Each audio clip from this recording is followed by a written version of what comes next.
اسی سے زیادہ قرآن اور کیا کہیں؟ سمجھ میں آ گئی بات؟ میں نے کیا کہا؟ کہاں موضوع چل رہا تھا کہ لکھوا کے لے کر آؤ ایک جملہ کلیجہ، میں 8 دن ابھی تک یہاں ہوں، لکھوا کے لے کر آؤ کہ کہو کہ رسول 24 گھنٹہ طیب اور طاہر۔ اب قرآن نے بتا دیا سورۃ آل عمران میں کہ جو رسول کو چھوڑ گیا احد میں وہ ہے خبیث، جس نے مدد کی وہ ہے طیب۔ خدا کرے کبھی لکھ دے، اگر لکھ دیتا ہے تو فیصلہ ختم۔ اللہ نے کہا جو رسول کی مدد کرے وہ ہے طیب، جو چھوڑے وہ ہے خبیث۔ یہ الفاظ ہے سورۃ آل عمران کے اور یہ الفاظ ہے سورۃ نساء کے، وَلَا تَتَبَدَّلُ الْخَبِيثَ بِالطَّيِّبِ۔ دیکھو طیب کی جگہ پر خبیث کو نہ بٹھا۔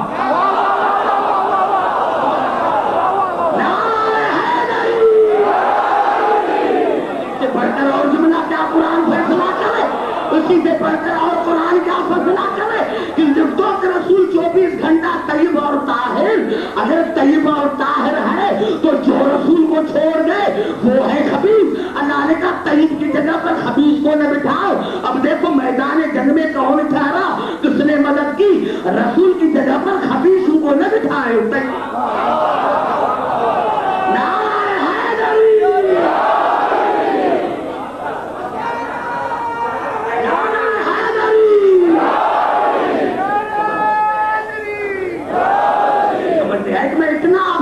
دے جاؤں کہ دنیا کی کوئی طاقت ہمارے جو نیو جنریشن ہے اس کو جواب نہ دے سکے۔ سمجھ میں آئی بات؟ اچھا کیا کریں قبلہ، کیا کریں؟ یعنی دنیا قرآن میں بھی لفظ ہے اسی سورۃ آل عمران میں، وما محمد الا رسول، نہیں ہے محمد مگر رسول، بارے نفی پھر اس بات تاکہ شبہات دور ہو جائیں۔ رسول فلاں وقت سے رسول ہے، اللہ نے کہا نہیں، وہ محمد تو ہے ہی نہیں، جب سے محمد ہے تب سے رسول ہے، اور جب سے رسول ہے تب سے محمد ہے۔ اب میں آپ کو ایک دعوت فکر دیتا ہوں، بتاؤ لفظ محمد کی معنی کیا ہے؟ اللہ نے اپنا نام رکھا محمود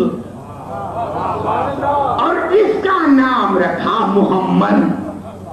محمود جس کی تعریف کی گئی، محمد جس کی زیادہ میں زیادہ تعریف کی گئی ہو۔ محمود اللہ کا نام جس کی تعریف کی جائے، محمد جس کی زیادہ میں زیادہ تعریف کی جائے۔ یا اللہ ہونا تو ایسے چاہیے تھا کہ آپ کا نام ہونا چاہیے تھا محمد، اس کا نام ہونا چاہیے تھا محمد محمود، کیوں؟ محمد کی معنی جس کی زیادہ میں زیادہ تعریف کی جائے، اس میں تفسیر، اور محمود جس کی تعریف کی جائے۔ تو شاید جواب ملے کہ عبدالحکیم میری تعریف کی ہے مخلوق نے، میری تعریف کی ہے مخلوق نے، جنہوں نے میری تعریف کی، انبیاء نے تعریف کی، ملائکہ نے تعریف کی، میری تعریف کی ہے مخلوق نے، اس لیے میں محمود ہوں، لیکن اس کی تعریف میں نے خود خدا کی ہے۔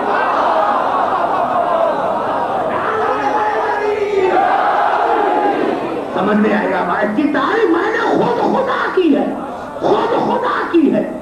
ارے نقل کفر نباشت ایمان سے بتاؤ، اگر آج میں ایک جملہ خدا کے خلاف کہوں تو دنیا میں آگ بھڑک اٹھے گی۔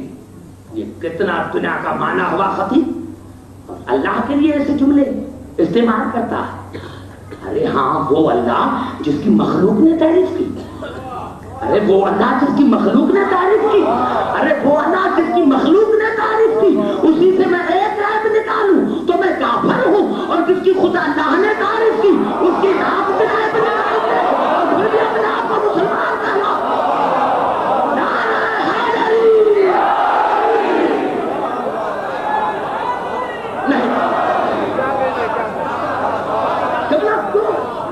اگر یہ دو روایت آیتیں نہ پڑھوں تو آج کی تقریر مکمل نہ ہو. باپ بیٹی, صحیح بخاری کی پہلی جلد. بیٹی کہتی ہے ام المومنین فرماتی ہے کہ میں دیکھتی تھی کہ رسول سوئے ہوتے رہتے تھے نیند میں, نیند سے اٹھے سیدھا مصلی پر. تو کہا میں نے پوچھا یا رسول اللہ اگر اونگ آ جاتی ہے تو وضو ٹوٹ جاتا ہے, آپ اتنی دور سوئے رہے اور نیند سے اٹھے سیدھا مصلی پر. تو رسول نے ہنس کر فرمایا آپ کو سمجھانے کے لیے کہ جو آپ مجھے سمجھ رہی ہیں وہ میں نہیں ہوں, تم اور ہو میں آپ.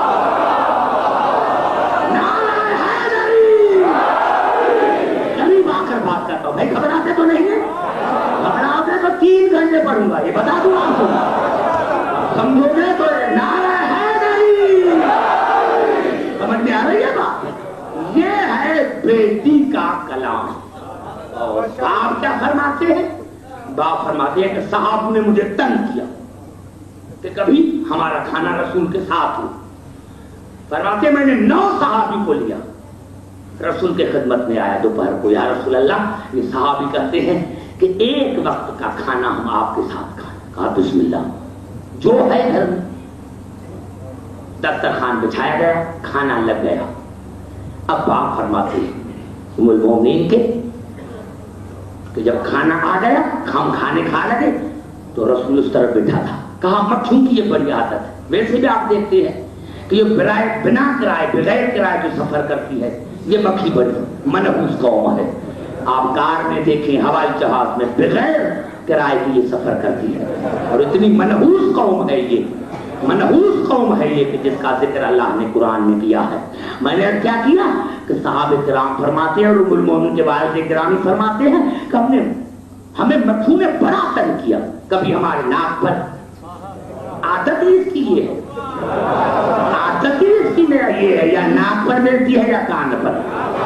کبھی ناک پر بیٹھنے لگی, کبھی ناک پر, کبھی کان پر, اور کبھی ہمارے کھانے پر. ہم سب نے رسول کو دیکھا, تعجب میں پڑ گئی نا, اس کے جسم پر مکھی بیٹھتی ہے. چہچا رہا ہوں دبئی والے, اگر زندگی بھر تم نے یاد نہیں کیا تو پھر بھی میں خطیب نہیں. میں نے کیا کیا کہ باپ اپنے والد گرامی کہ ہمیں مکھیوں نے بڑا تنگ کیا, لیکن جب ہم رسول کو دیکھتے تھے تو ان کے نہ کھانے پر مکھی بیٹھتی تھی نہ جسم پر مکھی بیٹھتی تھی. تو کہا میں نے جرأت کی اور کہا یا رسول اللہ ہمیں مکھیوں نے بڑا تنگ کیا ہے, آپ کے کھانے پر نہ بیٹھتی ہے نہ جسم پر. تو رسول نے ہنس کر جواب دیا لست مثلکم, میں تمہاری مثل نہیں. میں نے اسی لیے جملہ نہیں کہا, میں نے اسی لیے جملہ نہیں کہا. رسول نے فرمایا میں تمہاری مثل نہیں. مجھے تعجب کیوں, تو میرا یہ عقیدہ ہے کہ خدا جانے رسول کا مقام کیا تھا. ارے جس میں رسالت ہوگی, جس میں قرآن ہوگا, وہ جسم کتنا پاک ہوگا. ارے مجھے تعجب نہیں, مجھے تعجب اسی بات ہے ایک منحوس قوم مکھی کو 1400 برس پہلے خبر پڑ گئی, 1400 برس پہلے, 1400 برس پہلے ایک نجس مکھی کو پتا چل گیا کہ تم اور ہو, رسول اور ہو, اور آج کے دنیا کو ابھی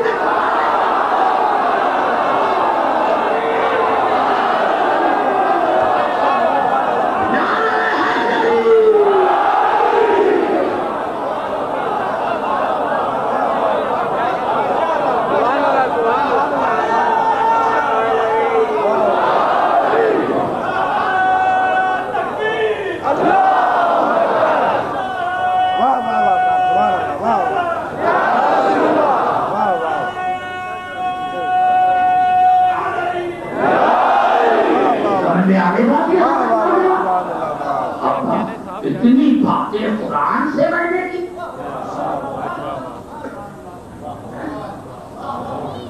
یہ مجبور ہیں, وہ تو آگے چل کر قرآن بتائے گا کہ کیوں مجبور ہیں. سمجھ آ رہی نا, میں کہتا ہوں کہ بس وقار رسول کو سمجھو.